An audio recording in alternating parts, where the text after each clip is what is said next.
Tudo da Canção Nova em um só lugar. Canção Nova Play. É o programa Discípulos e Missionários que começa em nossa TV Canção Nova.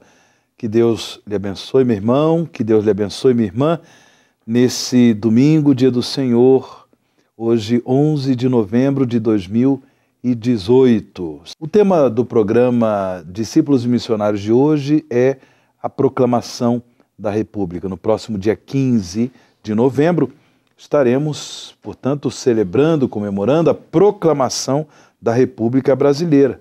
A história é importante para a humanidade e para a sua evolução. A história ela é feita de acontecimentos bons, positivos, e também outros acontecimentos ruins. Porém, nesses dois aspectos, existem aprendizado e oportunidade para ressignificar a história e construir um presente, um futuro melhor, seja no campo social, cultural, espiritual. A proclamação da República Brasileira, ocorrida no dia 15 de novembro de 1889, instaurou essa forma de governo, né? O governo republicano presidencialista aqui no Brasil.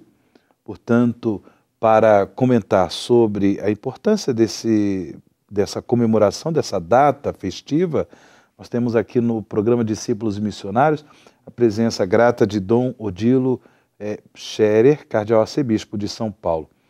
Dom Odilo, seja bem-vindo ao programa Discípulos e Missionários. Obrigado. Obrigado, bom dia e bom domingo também para vocês. Eu desejo que todos tenham um dia feliz, bem aproveitado. Pois não, nós estamos aí diante de um feriadão bem grande, né? Bem, a proclamação da República no Brasil, que nós vamos comemorar, lembrar, né, foi um momento na história que mudou o regime, a forma de governo, enfim, né, a forma de organização política Exato. do Brasil. Né? Nós éramos um império, e o império foi abolido, veio a República, e com isso vieram muitas mudanças também, até mesmo para a Igreja. Durante o período imperial, a Igreja era ligada ao Estado. O catolicismo era a religião oficial do Estado. E havia um tratado, né, chamado Padroado, que regulava esta ligação da Igreja com o Estado e a obrigação do Estado em relação à Igreja. Isso foi abolido. E hoje nós dizemos que foi um bem que isso tenha sido abolido, né? Na época, naturalmente, foi visto com preocupação, porque de um momento para outro a separação entre Igreja e Estado parecia ser o fim da Igreja. Talvez os que fizeram a separação Igreja e Estado até acreditassem que com isso a Igreja ia se acabar, ia se enfraquecer, né? Porque não teria mais o amparo do Estado, não teria mais os recursos do Estado e assim por diante. Porque na época imperial, sendo a Igreja Católica a religião oficial do Estado, o Estado se obrigava a pagar os padres, os bispos, os religiosos, enfim, como funcionários do Estado. Também a manter as igrejas, as paróquias. Isto, com a separação entre Igreja e Estado, acabou. Portanto, o Estado não assumiu mais obrigações em relação à Igreja. E também não tinha mais nenhuma religião oficial. Deu a liberdade religiosa, de modo que os cidadãos podiam livremente professar a sua religião, sem a interferência do Estado, sem que o Estado impusesse religião ou proibisse religião. Isso é o que se diz da laicidade do Estado. Hoje nós vemos que a introdução da laicidade, da separação entre Igreja e Estado, na proclamação da República foi um imenso bem para o Brasil, porque até aí a Igreja estava, de alguma forma, presa ao Estado, atrelada ao Estado e protegida, mas eu acho que também prisioneira do Estado. Tanto que não podia se desenvolver livremente. Até a proclamação da República nós tínhamos só 12 dioceses no Brasil todo. Isto há 130 anos. Portanto, é muito pouco, quando hoje nós temos 275 dioceses. Isso representa maior organização da Igreja, maior capacidade de se mover da Igreja, assistir assim o povo de Deus, né? Assistir E aí começaram a entrar missionários, congregações religiosas, os bispos puderam construir seus seminários, fazer paróquias livremente. Até para fazer uma paróquia, antes tinha que ter um decreto imperial. Portanto, digamos, este fato que nós recordamos junto com a proclamação da República também nos faz pensar naquilo que teve de vantagem para a Igreja. Promovendo a separação entre Igreja e Estado, a Igreja começou a se desenvolver muito mais. Bom. É claro, o Papa, na época era Leão XIII, no fim do século XIX, o Papa percebeu isso e logo chamou a Roma os poucos bispos que tínhamos no Brasil e com eles pensou como seriam os próximos passos. E os próximos passos foram criação de mais dioceses, nomeação de mais bispos, criação de muitas paróquias, convite a muitas congregações religiosas para virem ao Brasil para trabalharem na evangelização, nas obras sociais, na educação, na saúde, enfim, nos muitos trabalhos que são próprios da Igreja Católica. E com isso a Igreja pôde se desenvolver com seus próprios recursos e com o seu próprio esforço, mas pôde se desenvolver muito. Então eu gosto de recordar isso junto com a proclamação da República, claro, né? Porque nos diz respeito muito de perto, né? No caso, o nosso país, ele também vive muitos desafios, como desemprego, recessão, educação, violência. Tendo em vista, Dom Odilo, agora nós temos um novo presidente, nós temos uma realidade nova no país. Como é que o senhor vê esses desafios, tendo em vista agora a própria função do novo presidente da República? Bem, nós tivemos um período eleitoral que se encerrou no dia 28 de outubro passado, né, muito complicado. Eu, pelo menos que me lembre, nós nunca tivemos um período de tanta polarização, de oposição, digamos, de dois grupos, né, dois polos, né, um se combatendo, mas também se hostilizando, criando, de certas formas, até de inimizade, o que foi uma pena. Essa campanha eleitoral ela foi tremenda para o povo brasileiro. Mas superamos e houve a eleição com a legitimidade democrática, foi eleito quem foi eleito, como presidente, como governador, como parlamentares, e agora nós temos que olhar para frente. E, em primeiro lugar, pacificar os ânimos, pacificar os corações, enfim. Uma eleição não é uma guerra, né? É um embate, sim, de ideias, de ideologias e assim por diante, mas nós temos...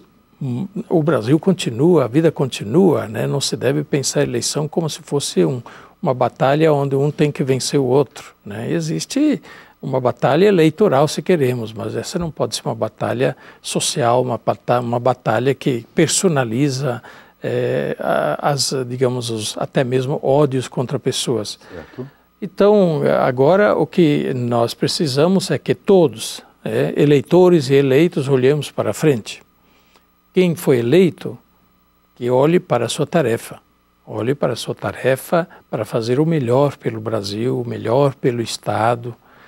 E quem não foi eleito e quem, digamos assim, perdeu as eleições, tem a sua tarefa a fazer também. Não é procurar vingança, mas é agora ficar atentos na oposição para controlar quem foi eleito. E isso vale também para quem ganhou as eleições.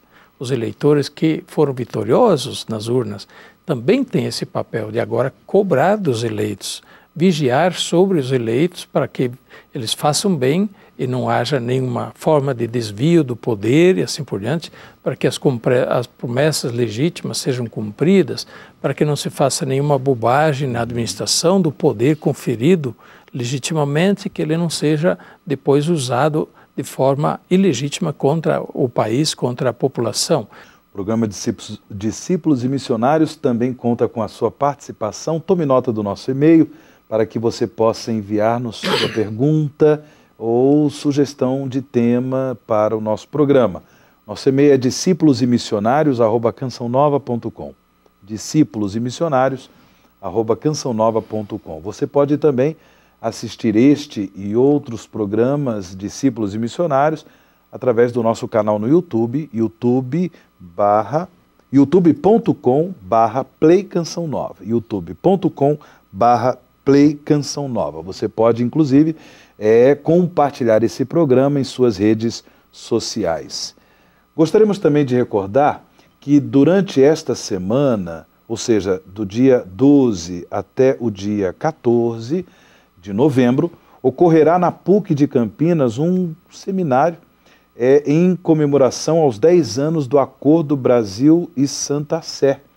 Um seminário assim importante, inclusive eu também estarei participando, eu me inscrevi para participar desse seminário. Dom Odilo, qual a importância desse seminário, qual a importância desse acordo entre Brasil e Santa Sé? São 10 anos que este acordo foi firmado, é um tratado internacional, né? Tem várias formas de tratado, concordata e assim por diante. Este é um acordo porque trata de algumas questões específicas relativas à igreja dentro da sociedade, a natureza da igreja, a natureza pública da igreja, em relação a liberdade religiosa, em relação à liberdade das iniciativas da igreja, a proteção dos bens públicos da igreja, assim por diante. Então, este acordo, que foi longamente preparado e finalmente assinado há 10 anos, e agora está valendo, é lei nacional, lei internacional, um acordo internacional, ele prevê uma série de questões que são importantes para a igreja, que nós precisamos ainda conhecer mais, aplicar melhor, e por isso vai ter este seminário na PUC de Campinas para ajudar a divulgar, a dar ao conhecimento, a refletir sobre a importância, o significado e as aplicações deste acordo Brasil-Santa Sé aqui em todo o Brasil. Odilo, chegando ao final do nosso programa, suas palavras para encerramento e sua bênção. Pois não, eu queria convidar ao longo dessa semana também a olhar para o próximo domingo. Nós estaremos pela segunda vez comemorando o Dia Mundial do Pobre. Que Deus abençoe a todos, uma boa semana e hoje, de modo particular, um bom domingo. A bênção de Deus Todo-Poderoso, Pai, Filho e Espírito Santo, desça sobre vós e permaneça para sempre. Amém. Amém. Tudo da Canção Nova em um só lugar. Canção Nova Play.